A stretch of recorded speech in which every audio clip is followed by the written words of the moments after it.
Blonde Vibrations. Today we're doing a Hex Appeal with MARiMAri. Yay! Hey guys! Thanks so much for joining us. Of course. In this cinema on this rainy day. It's so fancy. On this rainy Sunday. Yeah. It's kind of a vibe. You're the first artist to be with us in this new setup, which we're hoping can be a regular thing. Yeah. So thank you. Of Welcome to course. the cinema.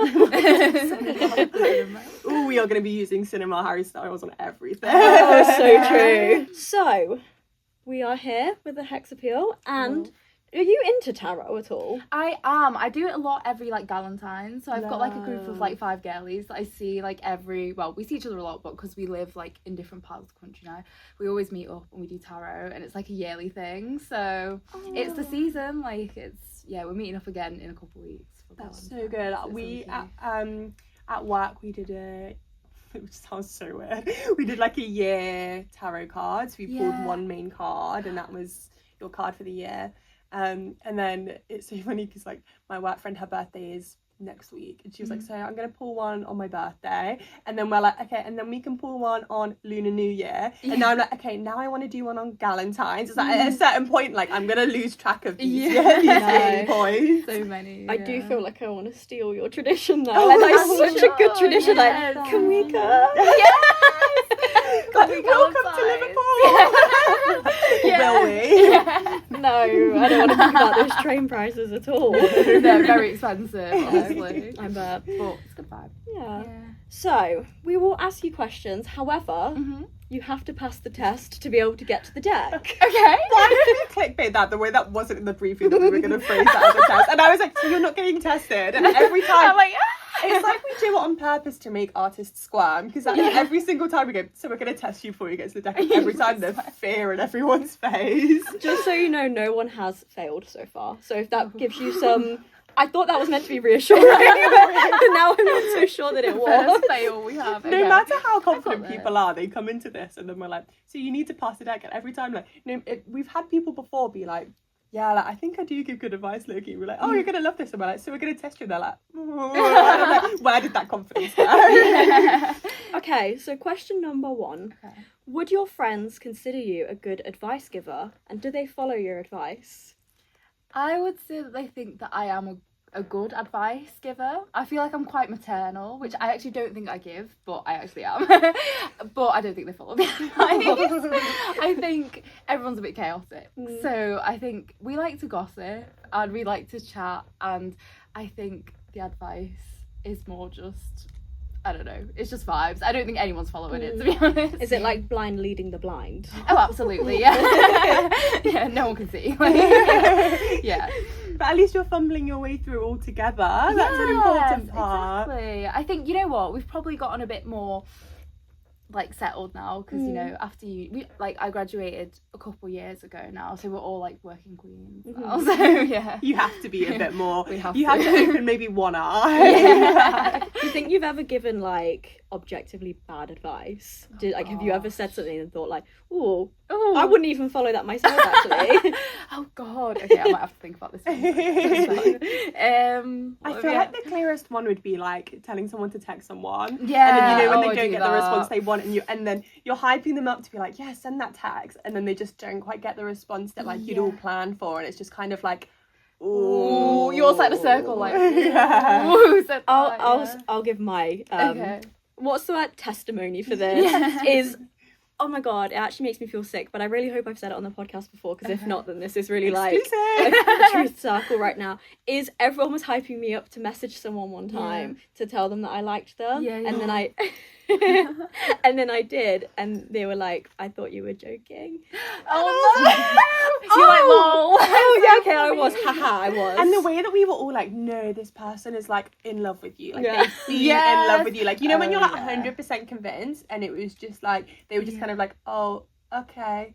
And it was, oh god, haunted us forever. I know, it still haunts me, but it was a clear shot. It was a clear shot to the hoop, no wind, no anything, no players in the way. Yeah. And somehow I just throw it the other way. No, I think the hoop decided to be in a different place. Yeah. The hoop turned into a football goal. Yeah. It was just real awkward. I had to retire after that. What did you do? Were you just I wish we could say that oh, that was the end of that. We never saw them again. but like Yeah. we like this.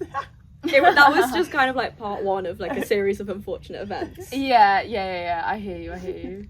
Oh well. It's humbling. Healed. Character building. Exactly. Healed. If they're watching this right now. Oh god, I really hope not. Yeah.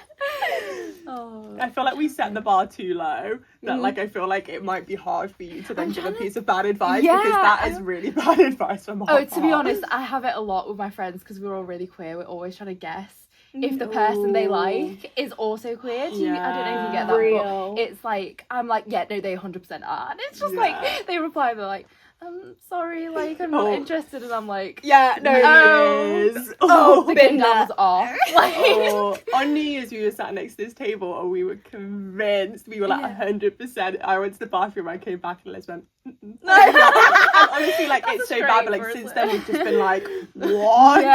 Like how were we so wrong? Everything you thought you knew, scrap it. yeah, game out gone. Like, basic stranger, like you literally like no, like why would you think that? No. I know, that's probably the worst. It's just like constantly trying to guess if people are like, what are you? Like, do you like us? Like, You need like a scanner, like a Yeah. UV scanner. I know, eventually get a blue white. Yeah. It feels very like we're taking a big shift here in this next question. But Okay. if you could manifest your career following in the footsteps of one other artist, who would it be and why? Oh, I love that. And in like a nice way, not in like a like every single step you're gonna take Yeah. on like a like I'm gonna copy psychopathic them. way. Okay, let me think.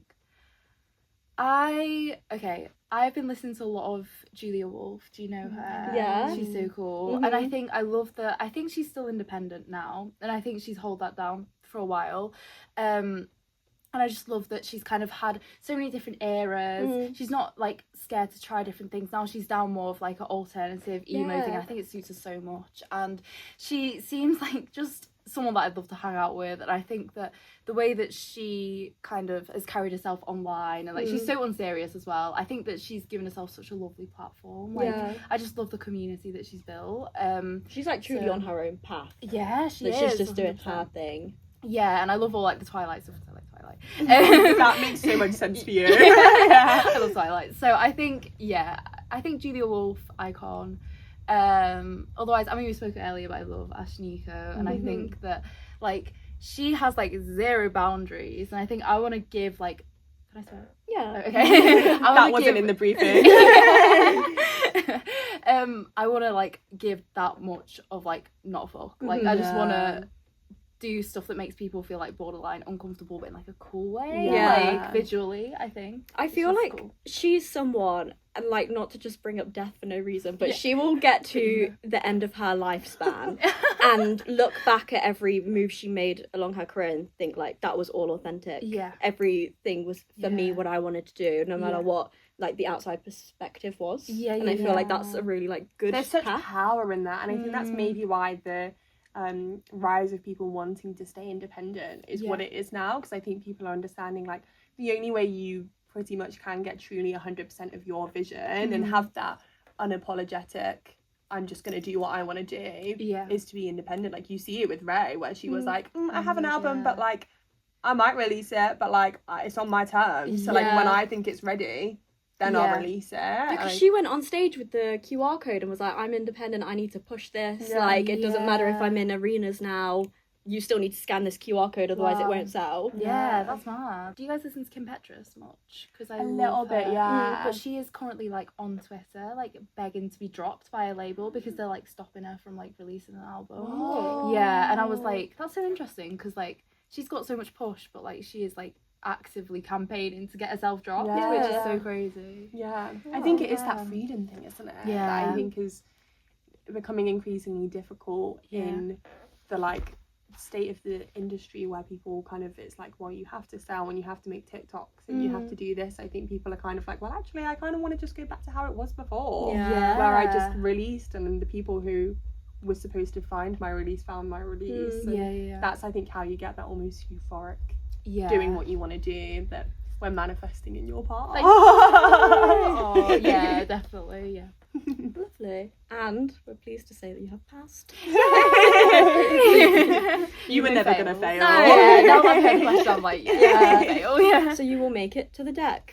So you have passed. So maybe I'll do it this way so you can see it like that. Right. So what you're going to do is pick a Hex Appeal card, read the dilemma, give some advice, and then seal the spell with a song.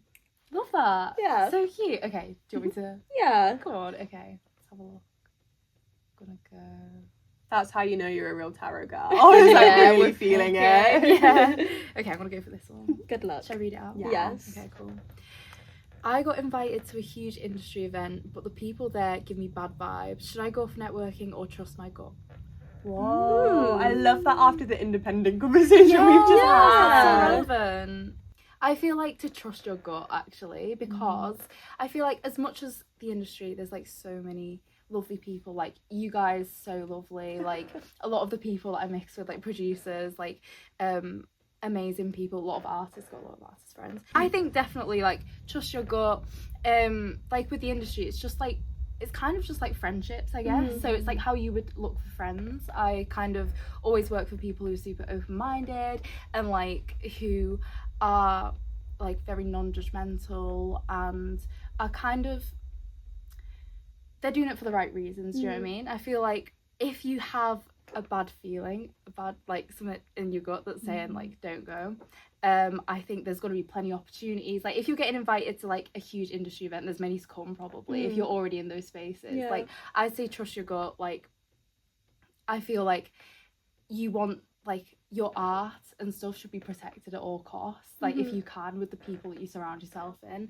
So I feel like if you think that there's bad vibes, like it's not even worth it, because there's going to be plenty spaces that are going to feel like welcoming and are going to be more your people. So, and you're not even going to enjoy it as well. Like if you think it's bad vibes and that turns out to be right, obviously you could be wrong and it's fine, but if you get that and you kind of wasted a day or an evening, you could just be thinking like, I'd rather be at home watching Traitors right now. Yes, go on, Traitors. Because networking is really scary, and I think if you're not 100% in it, it's not going to happen. Like I think if I go into any situation where there's going to be people, even if it's like not a really formal networking thing, if I'm not in the zone, like it's not gonna happen. It's you're not going to be putting out the best version of yourself if you're not entirely comfortable. I mean, it's kind of like dating, you know, when like if you've matched with someone and you've been asked out and you kind of like have that like, do I or don't I, like is it just nerves because it's a new situation, or are you just,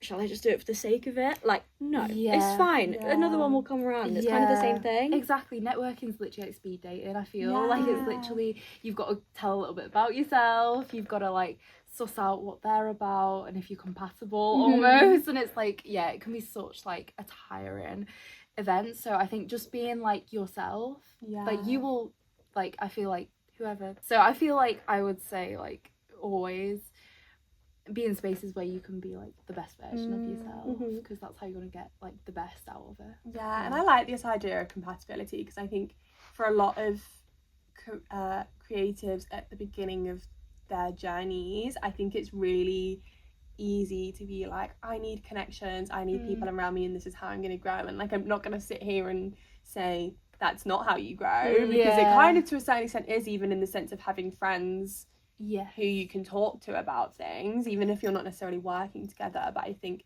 when you first start out, it's kind of like, oh wow, there's this person who's even doing a similar thing to me, or there's this person in a high up position who wants to speak to me, and all of a sudden I need to make the most of this. And I actually think you kind of let the compatibility float, like go to the wind. And I think since we've kind of been like, actually we can pick and choose who we want around us, it's been so much easier, because anyone we work with, if there's an awkward vibe, it's not going to work, because I feel like we're just not aligned in making things. So I think, I like that you said that, because I think we all could do with reminding sometimes that compatibility is involved with who you want to surround yourself with, whether it's a work thing or a friendship or a romantic thing. You still need to have yourself at the forefront. 100%. This is actually kind of difficult to ask what song that you would seal the spell with. It's always harder when it's not dating ones. I feel like that's like songs just come to mind straight away. But could you pick a song? I would, bit of self-promo. I would pick took my MP3 by myself, which is funny because it actually did land the card that it would be applicable for. It's about like navigating the industry and being like a female artist. I feel like because I present so overly feminine that people don't take me seriously within the industry a lot of the time, even though I like are very self-sufficient. I manage a lot of the stuff myself. I'm in all the creative processes, the whole creative process. And I kind of feel like the people that I surround myself with are often like basically like the girlies and the gays, because that's where I feel like a lot of the music and the lyrically like what I write and what I stand for is aligned with those people. So yeah, I would say my song Suck My MP3, which you can listen to now. Yes. That card absolutely picked you. I love that the magic is still alive of the cards, that it still selects the right person. Yeah. The way we were like, oh, can you think of one? And you were like, yes, I actually have the perfect song, and it just came out. Yeah, exactly. Like I feel like well, it talks a lot like about just being like a woman in like navigating like life and stuff like catcalling, getting like bothered on the street, just like navigating the world, I guess, as like a young woman. But also within the industry everything's so amplified, and I feel like especially now like the people that I work with and what I stand for within the music space is now more like solidified, like now that I'm a bit older as well. So I feel like don't go to that networking event. It's not worth it. I think it's so important for like songs like yours to exist, and like spaces to exist where very feminine people can kind of be like, oh yeah, we're still legit. Like I think it's like an ongoing battle, and I think people kind of forget that is still something that we are suffering with. I think we were chatting about this earlier. You were saying like in the press.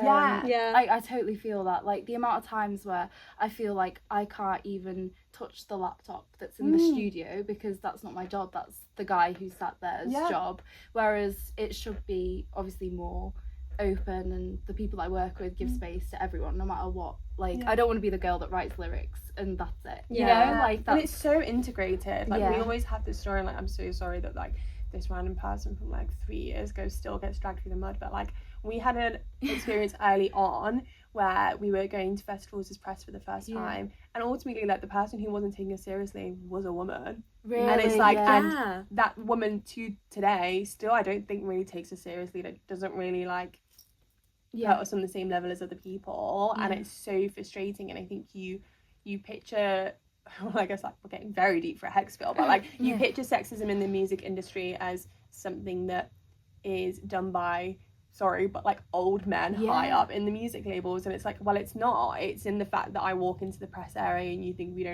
we can't interview one of the big artists, or it's because our backdrop is pink and cutesy, you think that we can't have an intellectual conversation. And I think 100%. you still I get power from like feeling like we're pushing through, but I also think you need to let yourself have the space to also be a bit annoyed about it. Yeah, kind of feel like, why am I having to do this extra step just for you to take me seriously? Exactly. Like every little thing is just that extra more. And I think that when I wrote the song, I didn't want it, even though I was like sad almost, I didn't want it to come across that way, because I wanted to like hold myself still quite high. And so it's got more of like an empowered kind of angsty tone, which I feel like is such a fun mix with like the more cutesy world that I live in. So yeah, I feel like that is actually quite relevant. Yeah, absolutely.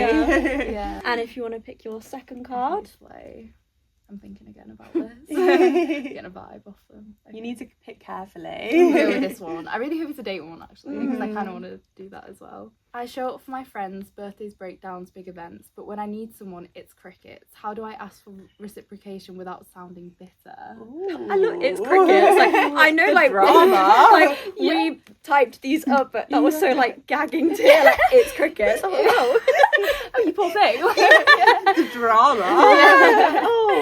Oh, wait, that's really sad. Wait, that makes me really upset for them. Yeah, sorry, we just laughed at the crickets. It's actually a really deep card. No, this is we got the giggles, it happened. You know what, I actually struggle with this as well, I think, because I'm quite, like I said earlier, like I feel like I'm quite maternal towards my friends, and I'm always like, oh my god, you guys can come to me about anything. Like my house as well, I'm like very much like it's open to anyone that wants to come. Like we've got unlimited cups of tea and like, can we move in? Yeah, I was gonna say the full trip is pending. I think there might always be a small bit of not bitterness, but I guess demanding in a way, because when you are asking for reciprocation, you are asking for a thing that you are not getting. So if there is like a level of like disrespect there, it is okay to not sound nice when you ask for it. That is true. Like why not like put your not foot down, because you still want to have those friendships and you don't want to come across abrasive, but I feel like there's nothing wrong with having like a little sat down conversation. Like I treat friendships like relationships as well. You have to keep like water in them. Like you can't just be like, oh, we're friends. Like, hey, what? We're like, a big fan of that stance here. Like checking in. Watering the plant of friendship is a certain someone's favourite phrase. I love it. I'm always saying it. Gotta keep watering. Like it's not a cactus. Like we've got to keep watering. Exactly. I want you to be on the podcast every week. Literally. So I feel like it's, if you have friends who also have the same morals and they also believe the same things, sometimes it's easy as friends, I feel like, to get caught up in your own problems, and maybe you want to have that space to not think about if you're burdening someone. So I don't even blame like if your friends are like having a lot of breakdowns and like stuff like that around you. Is that the right word? Yeah. If you're having like a bad time, I don't think you should ever hide that.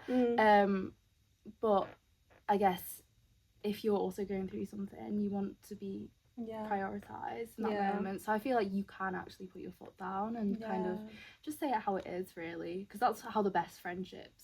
Like I don't know about you guys, but like me and my friends, like we can bicker sometimes, but it's because we love each other. And, like it's because I don't want to like say things and regret them. Like not say things and regret that. I think so. Yeah, I would say. Well, it's a bit sad if it's birthdays though. That's actually quite sad. That changes things a little bit. It just makes me think of that Sex and the City episode where, what was it, Carrie had a birthday dinner and none of them, there was reasons, but none of them showed up, and she ended up like carrying a cake home or something, and it like dropped on the sidewalk or something, and it was so like, that's really sad, because all my homies hate Carrie Bradshaw. Not hate, but like hate her decisions a lot of the time. But like one thing she does do, she does talk about herself a lot. Yes, that is true. She is there for all of the big moments. So like it was sad to see when it wasn't reciprocated for her. But I think she probably did say something, knowing her. She's not real, but I think like, I don't know if this is the like neurodivergence in me, but I think like a genuine like sit down conversation can solve like 95% of problems, where you meet in the middle and you sit down and you kind of say like, I feel this way, you feel that way, and at the end of the day you're both going to leave upset, and you're both going to leave with kind of like a few scars, and that is like, oh, like friendship shouldn't be like that. But I also think it's kind of like sometimes, or is it, I want to take part in the flower analogy. Sometimes you have to like propagate, right? Where like you know, where you have to cut it off so that it can then regrow bigger. And I think thanks guys. I was thinking about that TikTok, you know, where she's like, sometimes you have to start all over, and then she comes back and it's grown, and like she's also grown up. Oh yeah, that's cute. Sorry if that's too niche for people. But I just think sometimes literally getting everything out on the table, I think it's really easy to get stuck in the cycles where the person isn't even conscious that like other things are happening, especially if they're going through something. It's really easy to kind of be like actually my whole world is crumbling, so I've not got the arm to hold you as well right now. And I think it's neither which way. That person's not a bad person for that. You're also not a bad person for wanting that. And it's kind of like, it's going to be awkward, it's going to be hard, but I think that's the only way you're going to move forward. And if you don't end up meeting in the middle, that's when it just isn't going to work. But if you both meet in the middle and you're like, well, actually, you've done this that upsets me. The likelihood is that it's going to be reciprocated, because friendship isn't 100% perfect all the time. 100%. So I think the moment you kind of let go of that, like, I 100% am perfect and turning up all the time, you're 0% not turning up. Meet in the middle a little bit more, 100%. and that will be more productive than... I think it's going to be like not so I know this isn't really answering the questions of how do I ask for reciprocation. You are just going to have to ask, and if they can't then start to show up for you, because it's not going to be like a straight away thing. I mean, if it's a birthday that just happened, you are going to have to wait the year to see if they show up. But you know, like just like little things or big events and stuff, like they could say like, oh, yeah, I'll start being there for you, but if it's not going to be like evidenced by things, you also can, you know, walk away from them. Absolutely. If you need to, like, and if they think that you sound bitter and things, like they're not understanding. They're not. There's no love being seen there. Because I don't think any friendship is completely happy on like 100% and 0. Like I think even the person getting 100%, you're not happy because that's not actually that's not an actual like moving friendship. No. So I think you'd be like kidding yourself to be like, this person is really content with this and I'm not. I don't think it works quite like that. It doesn't, no. And I feel like also having different friends for like different things is great. So like when you said earlier, it's like you don't have the capacity to like look after someone else as well as yourself. It's like it's kind of like a cycle where you know, I have certain friends where we'll talk about like, I don't know, relationship drama, but then some other people I talk about like industry drama, and some other people I talk about maybe, so like, you know what I mean, like there's all different friendships for different purposes, and I feel like it's tricky when you have that one friend that is everything. And I feel like if you are that close, you can probably have those conversations, but I usually like to have friendships for kind of different categories. I know that sounds a bit, my brain does kind of work like that. No, we've spoken about this before.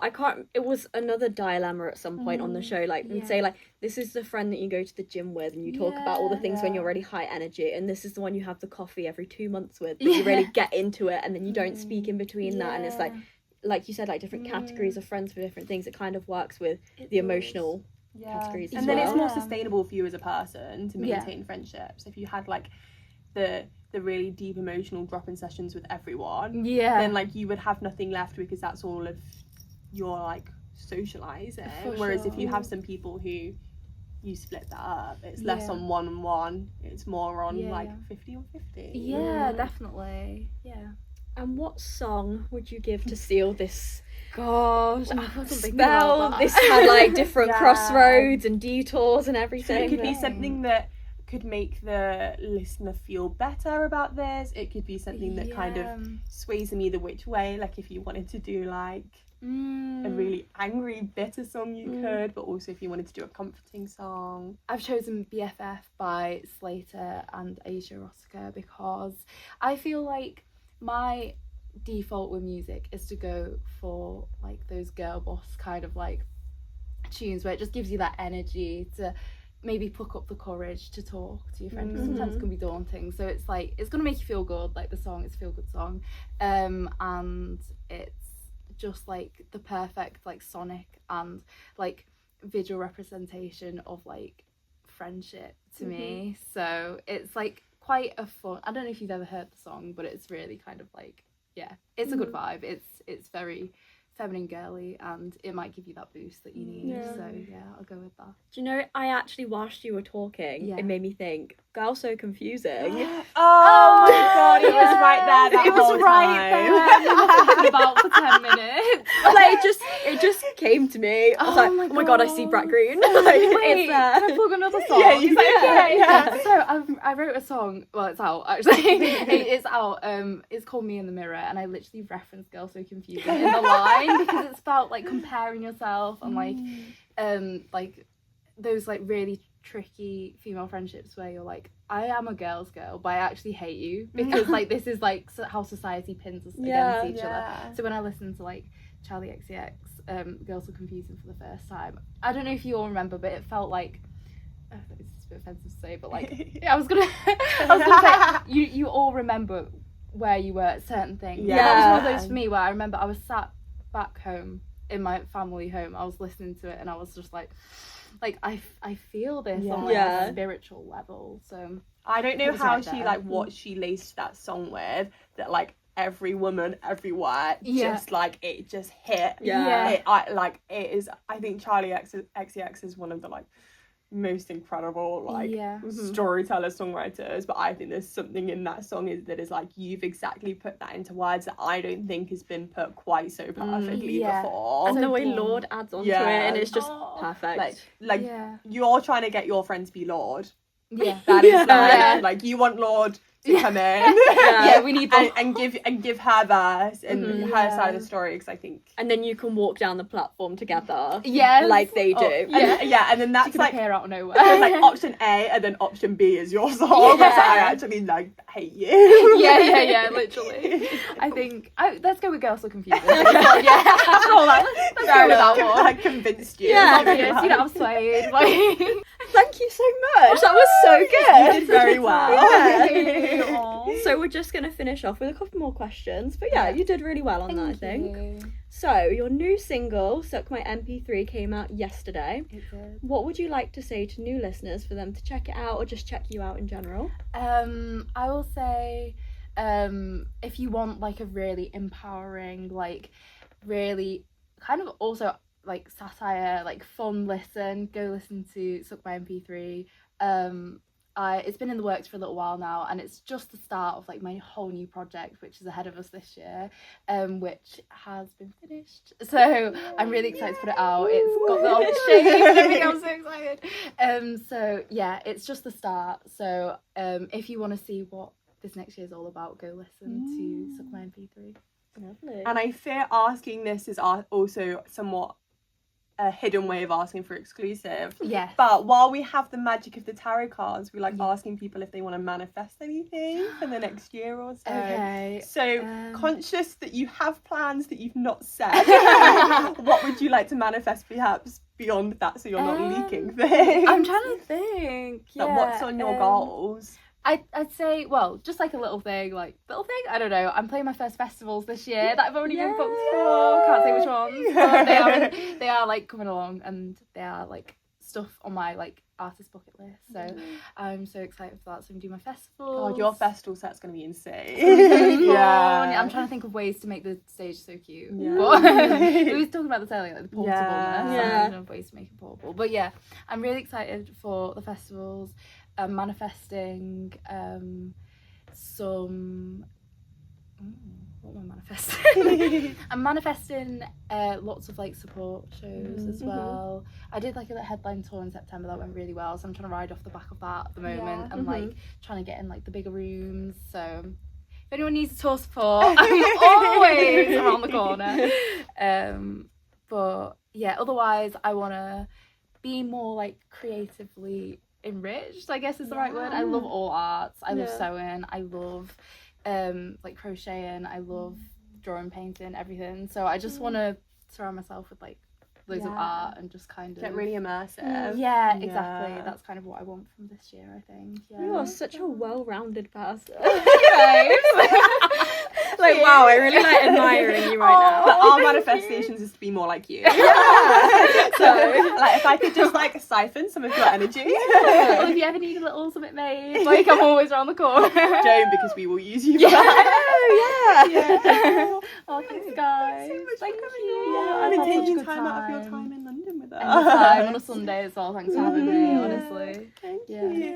And thanks for watching. Bye.